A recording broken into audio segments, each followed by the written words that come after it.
So, something I've been thinking about lately is worship.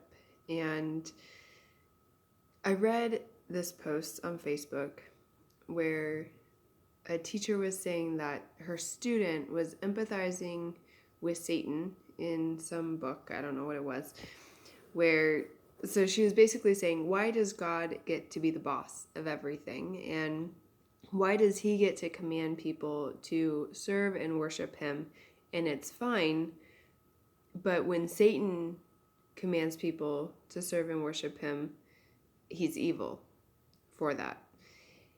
And I was thinking, so initially I was thinking, well, I don't know if God really commands us to worship and serve him because, and my thought was how he certainly wants us to worship him from our hearts and serve him from our hearts too.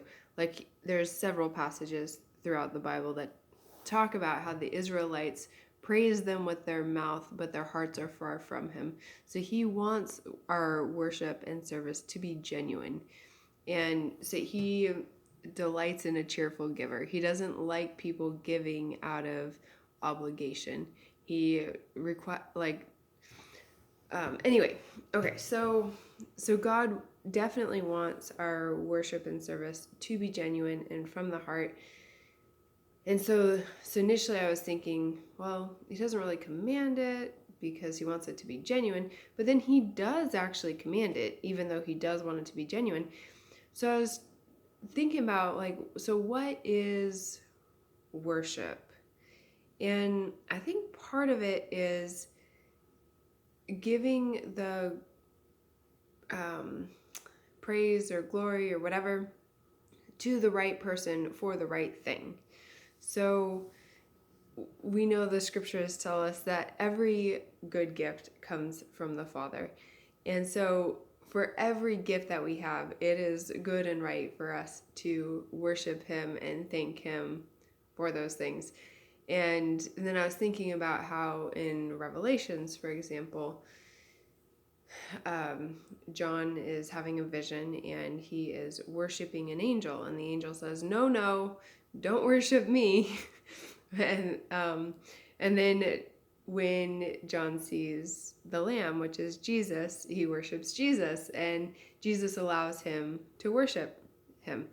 And because in that scenario, let me give an example.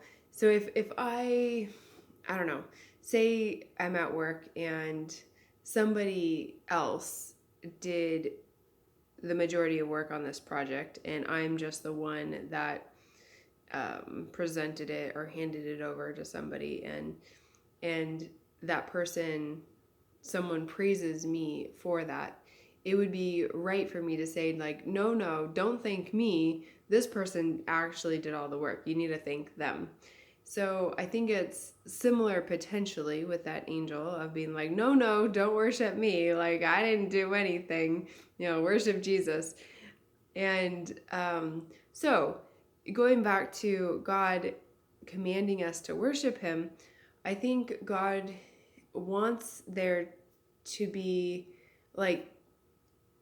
us worshiping in truth involves us actually giving the praise and glory and honor to the person that deserves it, which is God. And if we thank the rain god for providing rain, there's no such thing as a rain god. So that is not the right place to give our worship and our thanks. And so that's why God says, to worship him only, is because everything comes from him, and that's the right place to actually receive those gifts from.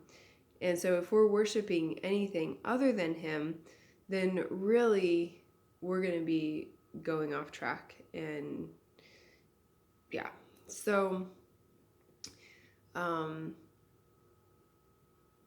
so those are just some of my thoughts on this idea of worship and how God commands us to worship him, yet he doesn't want us to worship him out of a command. He really wants it to be from our hearts.